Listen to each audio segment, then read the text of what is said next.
Nem bem assentou a poeira do colapso do regime de Bashar al-Assad em dezembro de 2024 e a Síria volta ao noticiário, dessa vez pelo massacre de civis promovido pelo governo de transição. As execuções foram realizadas pelo exército e grupos leais ao regime interino, liderado por Ahmad al-Shara.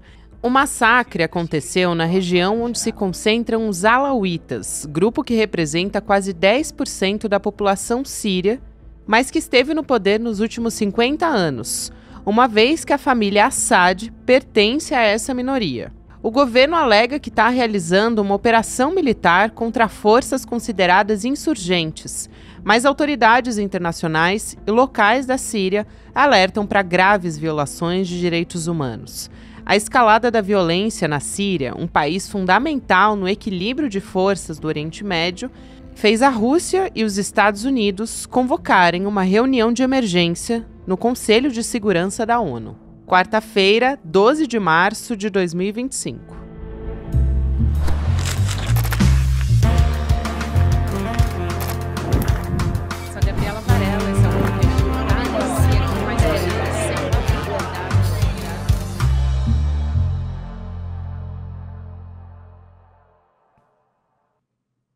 Olá, seja muito bem-vindo, seja muito bem-vinda. Eu sou a Gabriela Varelli e esse é o Videocast em Detalhes. Aqui, sempre com um convidado, uma convidada, a gente analisa uma temática, uma notícia importante do momento.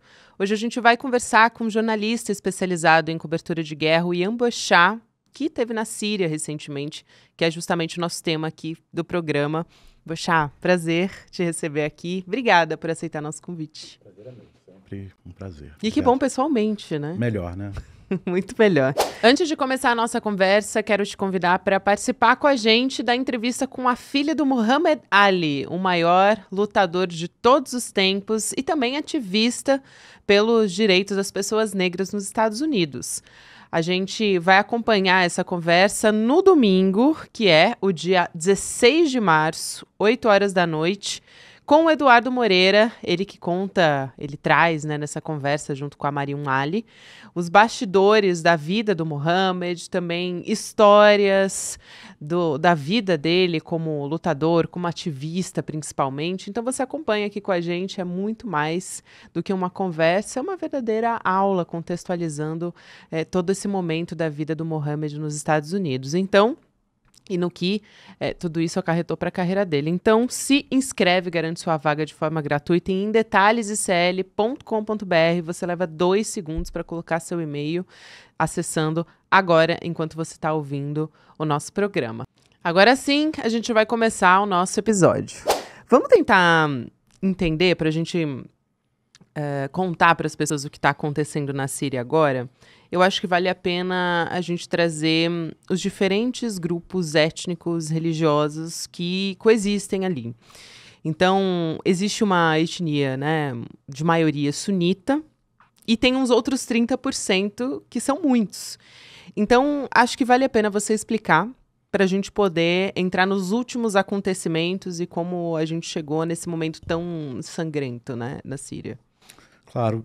Eu acho que antes da gente entrar na questão da divisão étnica ou sectária da Síria, a gente precisa botar na cabeça que essa Síria que a gente conhece, esse mapa, essas fronteiras, são de um país muito novo, muito jovem, apesar de a gente pensar no Oriente Médio como uma terra de muita antiguidade, em que a civilização saiu dali, tudo isso é muito verdade, mas essa divisão política do Oriente Médio, ela é muito recente. A Síria, o Iraque, o Líbano, a Jordânia, esses países nunca existiram na história até a década de 20 agora do século XX. É tudo uma criação de um acordo entre as potências vencedoras da Primeira Guerra Mundial. A França e a Inglaterra dividiram o Oriente Médio da maneira que eles achavam a melhor. Eles fizeram essas fronteiras, eles dividiram uma linha, um acordo conhecido como Sykes-Picot, feito em 1916, antes do fim da Primeira Guerra, e quando o Império Otomano, que dominou toda aquela região por quase que os últimos 500 anos antes do Sykes-Picot, era a força dominante. Então, essa Síria que emerge a partir da década de 20, vai conseguir sua independência depois da Segunda Guerra Mundial, é uma Síria que, de fato, congrega diferentes religiões, diferentes povos que nem sempre viveram juntos. Eram quase microestados. Quase microestados, quase regiões autônomas, muitas delas, com um governador central que era o sultão otomano. Mas dentro do Império Otomano, todas essas divisões étnicas e religiosas, elas tinham alguma autonomia, principalmente autonomia judiciária, digamos assim. Então, se você tinha um problema, os drusos, os alauítas, os xiitas, eles tinham uma espécie de uma corte que podiam resolver os seus problemas internos. E os problemas que ultrapassavam essas pequenas fronteiras eram resolvidos pelo poder central, que era o Império Otomano. Quando houve a divisão do Oriente Médio, houve a criação desses estados com grupos étnicos religiosos muito diferentes e com um poder central controlando esses grupos.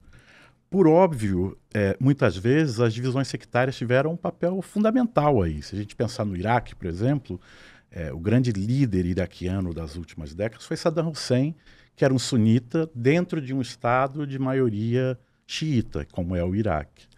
Na Síria aconteceu algo mais ou menos semelhante.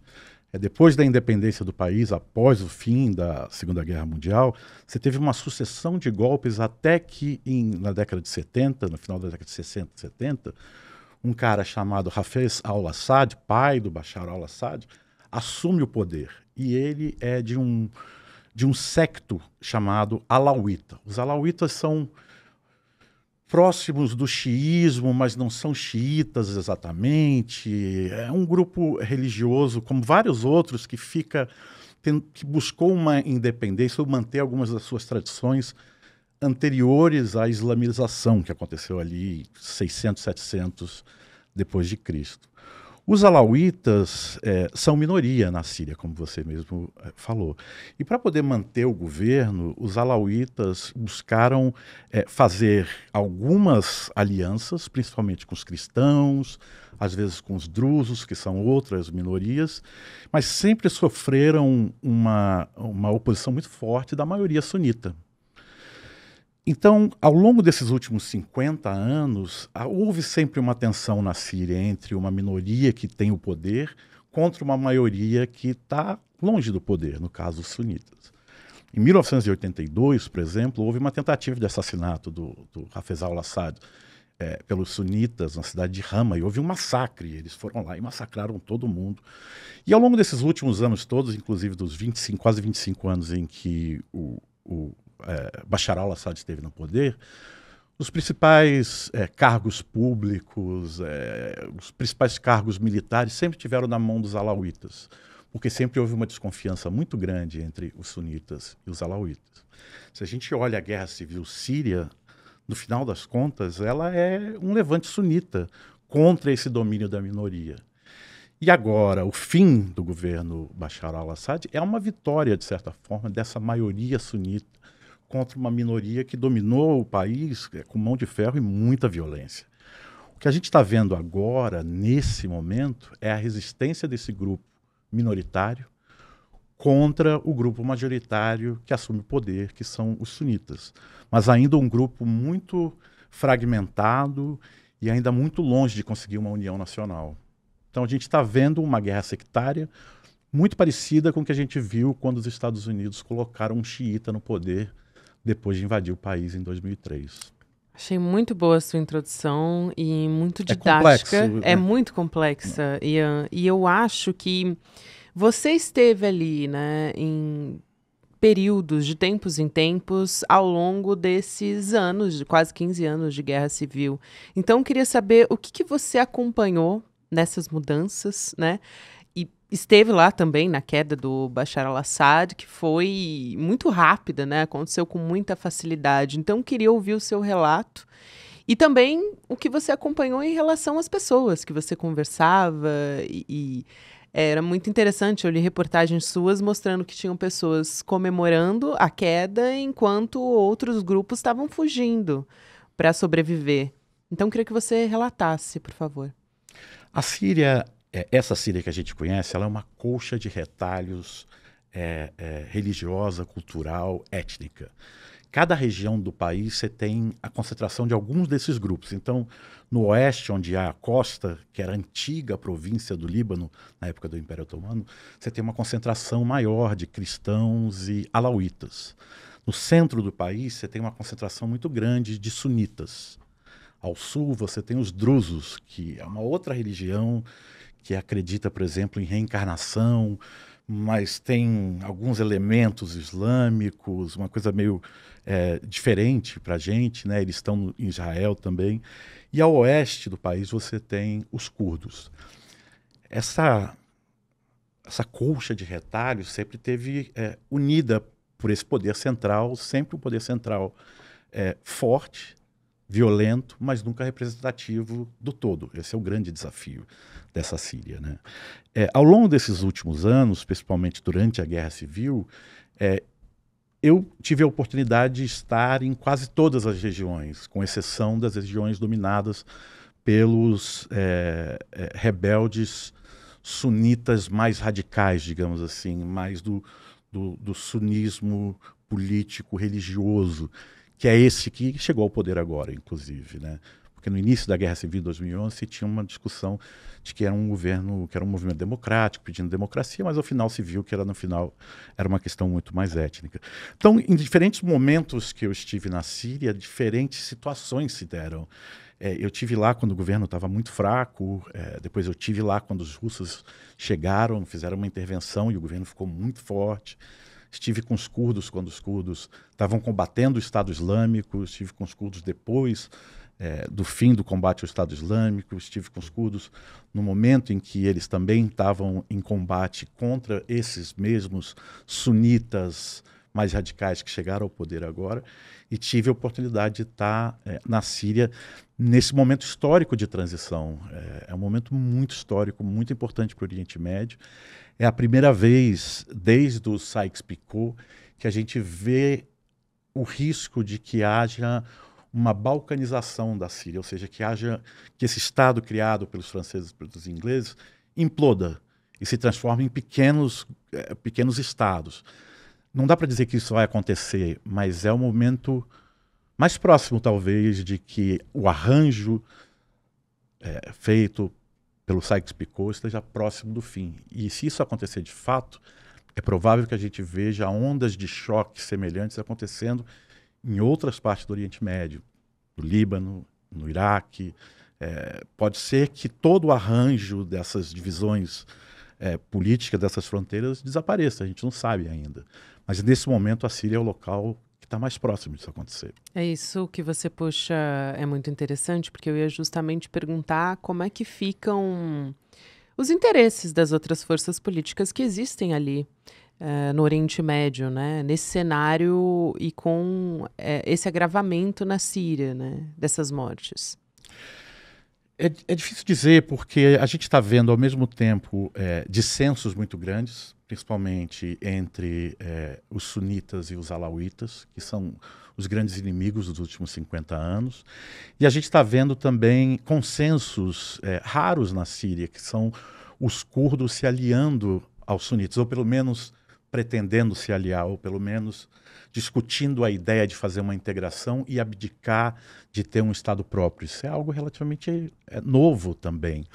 Então, o que a gente tem nesse momento é uma tentativa do Ahmed al-Shara de fazer uma unificação do país, mas enfrentando muita resistência e tendo que ceder muito poder para esses outros grupos que se veem ainda alijados dessa ideia de construção de uma Síria unida. O desenlace dessa questão, de se ele vai ser capaz ou não de conseguir agregar esses grupos, vai ditar o futuro da Síria e também é possível que dite o futuro de outras regiões do Oriente Médio. Porque a gente está falando de questões sectárias que estão muito fortes nesse momento. As divisões sectárias estão mais fortes do que nunca. Então você tem o Iraque dividido entre sunitas e xiitas. Um Estado sunita na Síria poderia alimentar esperanças da criação de um Estado sunita no Iraque. No Líbano, a mesma coisa, um país extremamente dividido entre sunitas, xiitas e cristãos. Enfim, o tabuleiro está muito aberto nesse momento, é difícil prever o que vai acontecer. mas é fácil acreditar de que as coisas não serão fáceis nos próximos anos, em especial nesse próximo ano. Eu queria falar também desse grupo jihadista que assumiu depois da queda do regime Assad, porque você até citou esse novo líder, né, que é o Ahmad al-Shara. Queria que você explicasse quem é ele, quem é o HTS, né, que é esse grupo que derrubou o Assad, que agora está no poder. Ele era até conhecido como Al-Jawlani, quando ele estava como, vamos dizer assim, né, como combatente, opositor. E o tom desse governo pós-Assad, ele era de muita moderação, como você falou agora, como assumiu, e até de pacificação também, de respeitar os demais grupos étnicos e religiosos. Como é que está isso agora? Olha, o Jolani, e o nome dele vem de Golani, ou das colinas de Golã, ele é um cara das colinas de Golã, pelo menos a família dele ele é nascido na Arábia Saudita, mas ele é um cara das colinas de Golã. E o nome verdadeiro dele é Ahmed al-Shara, que ele readotou agora. Ele é um típico cara do Oriente Médio que, quando viu a invasão do Iraque em 2003 para os Estados Unidos, abraçou uma versão do Corão, ou das escrituras sagradas de Maomé, de uma forma muito mais radical, com uma visão muito parecida com a visão que a Arábia Saudita mantém do Corão, que é o chamado wahhabismo. Ele e vários outros foram para o Iraque combater o governo americano, mas não só, principalmente combater a força emergente xiita que chegava ao poder depois de quase 40 anos de domínio sunita pelo Saddam. Os Estados Unidos cometeram um erro, talvez o maior erro deles na invasão do Iraque, que foi fazer uma total transformação de quem estava no poder. Tirou todo mundo que era sunita, eles não acreditavam em ninguém que era sunita. Toda a elite militar foi expulsa, toda a elite do serviço público foi expulsa. E os xiitas, que eram minoria dentro do governo, mas maioria populacional, assumiram o poder. E se iniciou aí uma campanha de vingativa mesmo. Então a gente vai ver pessoas como o Jolani indo para o Iraque, um sunita, defender os seus irmãos sunitas, e a gente vai ver o surgimento da Al-Qaeda do Iraque, a gente vai ver depois o surgimento do Estado Islâmico, o surgimento da Jabhat al-Nusra. Todos esses são grupos sunitas, com uma visão muito radical do Alcorão. O Jolani, o Shara, ele é esse cara, ele ficou em Abu Ghraib, ele conheceu o Abu Bakr al-Baghdadi, que era o fundador do Estado Islâmico, ele faz parte da Al-Qaeda, depois ele faz parte do Estado Islâmico, ele funda a Jabhat al-Nusra, que é um grupo extremamente radical, e ele percebe em 2017, quando cai Raqqa e quando cai o Estado Islâmico, que o caminho hiperradical não tinha futuro. E ele cria o Hayat Tahrir al-Sham, o HTS, que é um grupo radical, mas não tão radical, não tão brutal contra uma Al-Qaeda. Ele faz um rebranding, ele se faz um jihadista mais moderado, digamos assim. Ele não degola mais as pessoas na frente das câmeras, mas ele impõe a Sharia, onde ele controla, ele impõe regras muito rígidas. Ao longo desses últimos anos todos, ele ficou controlando a última província que o governo do Bashar al-Assad não havia conquistado, que se chamava Idlib. Se chama Idlib, com o apoio da Turquia. A cada grande vitória do governo Assad, havia um pacto de trégua e as pessoas, os combatentes jihadistas, saíam por um corredor humanitário até chegar a Idlib. Então, eles saíram de Raqqa, eles saíram de Yarmouk, eles saíram de Jobar, todas as áreas em que havia a presença muito grande desses caras. Ao longo desses últimos anos, o Shah comandou um Estado islâmico, digamos assim, mais moderado dentro dessa região, chamada Idlib, com apoio da Turquia. Nem Rússia e nem o governo do Bashar al-Assad conseguiram romper as fronteiras e dominar tudo. Quando ele vence agora e ele chega ao poder, ele promete exatamente isso, ele promete moderação. E ele vive nesse momento uma grande contradição, uma grande dificuldade, porque a base dele é muito radical. Então, na base dele, eu vi agora combatentes uigures, que são os chineses muçulmanos que se juntaram ao Estado Islâmico, chechenos, gente do Daguestão, uzbeques, que antes você via só esses caras mortos. Eu tinha visto esses caras mortos em Mossul, mas agora eles estão lá. Então, ele sabe que para conseguir o reconhecimento internacional, ele vai ter que segurar essa força radical. Houve uma repressão, né, bastante dura por parte do atual governo. Houve um massacre. Agora, a gente não sabe os números corretos, está se falando em 1.400 mortos, mas é difícil saber se esses números são verdadeiros. Mas com certeza centenas de pessoas foram mortas, centenas de civis alauítas foram mortos. O que aconteceu é basicamente o que acontece numa sociedade em que você tem uma mudança de poder tão radical como essa. Toda a elite econômica e toda a elite militar foi expulsa do poder em poucos dias. E os vencedores eles saíram de Damasco, toda essa elite foi para seus vilarejos nas áreas alauítas, nas suas vilas originais. E o governo do Jolani tem uma lista de procurados. E queria ir até lá, esses lugares, e prender um general, prender um diretor de uma cadeia. E esses caras, obviamente, veem os sunitas como animais, e os sunitas os veem como os animais. Eles se chamam de porcos constantemente. Então, esse processo de desumanização dos últimos 15 anos não permite que esse tipo de conduta de buscar essa justiça seja feita sem violência, né? Então, com as tentativas dos sunitas, do novo governo, de prender essa elite militar, houve uma reação violenta na quinta-feira passada. Eles, militares fiéis ao Bashar al-Assad, se uniram e atacaram esses grupos que estavam tentando prender, tentando fazer um controle dessas regiões alauítas, e em seguida houve um massacre. Os sunitas, muitos deles do HTS, mas também de vários outros grupos jihadistas, foram para a região costeira e mataram centenas de pessoas. A gente não sabe ainda quantas, mas centenas de pessoas. Outros países também começam a, de certa forma, se pronunciar, Alemanha, enfim, diversos países, mas oficialmente a Rússia e os Estados Unidos pediram uma reunião no Conselho de Segurança da ONU, a portas fechadas, reunião de emergência. Pode sair algo concreto daí? Existe algum espaço, de fato, para se ter alguma medida prática? Que é muito complexo, né? Como a gente está conversando aqui. Eu acho que para a gente entender por que Rússia e Estados Unidos pediram essa reunião, é preciso lembrar primeiro que eles não estão preocupados com o bem-estar das pessoas. E a gente pode ver isso tanto na Ucrânia quanto na Palestina. Estados Unidos e Rússia não têm preocupação alguma com proteção de direitos humanos, nada. Há uma questão geopolítica muito importante na Síria. A Síria é uma região de muita importância geopolítica para várias potências no mundo. Para Israel, principalmente, super importante, impedir que a Síria fique na mão de aliados do Irã.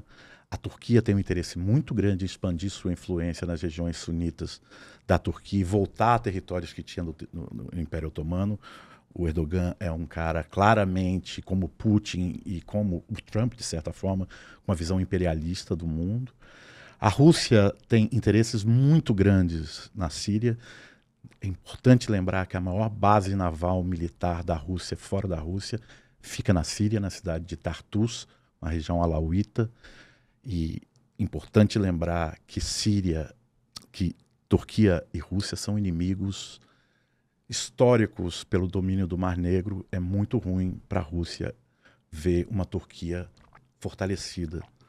Há interesse muito grande dos Estados Unidos em impedir que a Turquia se fortaleça muito na Síria, porque a Turquia é a força dentro da OTAN que mais diverge dos Estados Unidos.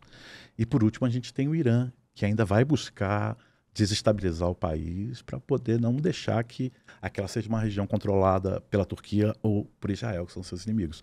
Então, esse mapa geopolítico é muito importante na Síria, não só para entender a crise de agora, a tentativa de resolução no Conselho de Segurança da ONU, como também as origens dessa guerra e por que essa guerra demorou tanto tempo. Assim como a guerra da Ucrânia, a guerra na Síria é uma guerra de procuração. É uma guerra em que os interesses externos são maiores que os interesses internos, sempre foram.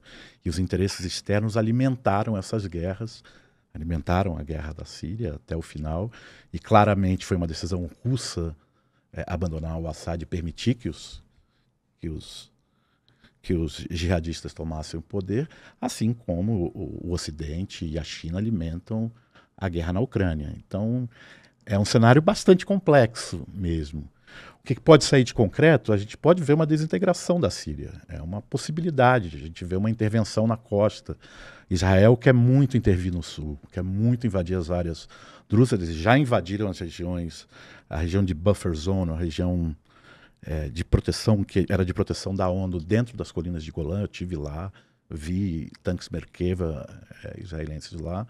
E os drusos que vivem nessa região já estão pedindo apoio de Israel porque eles não querem serem comandados por grupos radicais. Então, está tudo muito complexo e muito incerto, né? Sem dúvida. Eu queria que você contasse um pouco também, vou deixar que a gente está chegando ao final, mas um pouco de como foi a vida nessas semanas que você esteve, não só na Síria, mas da sua experiência como jornalista especializado em cobertura de guerra, né? Porque para além da violência, para quem não conhece o seu trabalho, eu indico que as pessoas pesquisem, conheçam, mas me marca muito as fotografias que você tira, quer dizer, mostrando que existe muita vida em meio a esses conflitos, né, em meio à guerra. Então, isso é bastante evidente no seu trabalho fotográfico. Então, como que é um pouco do seu dia a dia nessa cobertura? E você também, aqui não sei se eu posso, na verdade, dar esse spoiler, mas talvez já dando, você está estudando, talvez ir para a Síria, né? Depois da nossa conversa, enfim, daqui a algum tempo. Então, o que você está esperando encontrar, né, nessa sua próxima estadia por lá? Estou esperando encontrar instabilidade, muita instabilidade. Estou buscando encontrar uma Síria em transformação, um momento histórico, como foi estar lá nos primeiros dias da queda do Bashar al-Assad. Foi muito impressionante ver um Estado policial ruir da forma que ruiu. Então, eu me lembro de cruzar a fronteira do Líbano para a Síria e não ter ninguém na área de fronteira. Eu já tinha cruzado ali, tinha sido infernal. Passei horas lá mostrando meus equipamentos. E naquele dia que eu cruzei não tinha uma pessoa, estava tudo abandonado, não tinha nada. E a gente foi de carro até Damasco. Chegando em Damasco, as pilhas de uniformes dos soldados, os aviões israelenses bombardeando as áreas em volta da cidade, e a gente assim percebendo que havia um vácuo de poder absoluto. Você podia entrar nas prisões que você quisesse, você podia entrar nas áreas militares. Eu entrei na casa do Bashar al-Assad, entrei no banheiro do Bashar al-Assad. Então foi um momento assim histórico muito interessante de ver um Estado desaparecer. E foi muito interessante também, eu gosto muito de história, foi muito interessante ver o último governo baafista, o último governo que tentou fazer uma integração pan-árabe, pan-arábica, desaparecer assim num passe, né? Foi interessante ver os sírios, os alauítas, os sunitas, os cristãos todos comemorando o fim daquela ditadura, que foi uma ditadura muito perversa também. E também a preocupação deles em perceber de que o futuro não se resolve com uma festa nas ruas, né? Principalmente um país como esse. Então foi uma experiência muito especial, assim. Eu fiquei muito encantado de poder ver a história acontecer, assim. Foi uma coisa muito legal. Apesar de todo o sofrimento e toda a dor, né? E foram muitas histórias, né, que você viveu ao longo desses anos, enfim, um país em guerra civil e estando em diferentes localidades também na Síria, né? Isso é muito interessante de ver os dois lados, né? Você raramente tem oportunidade, ultimamente agora, nos últimos anos, de você estar em dois lados do conflito. E isso te mostra muito o que é a guerra, né? E como nós, jornalistas, somos sempre usados como um instrumento de propaganda para quem está no poder, né? Independentemente de quem seja. E que a guerra é contada de uma forma extremamente maniqueísta, é sempre o bem contra o mal.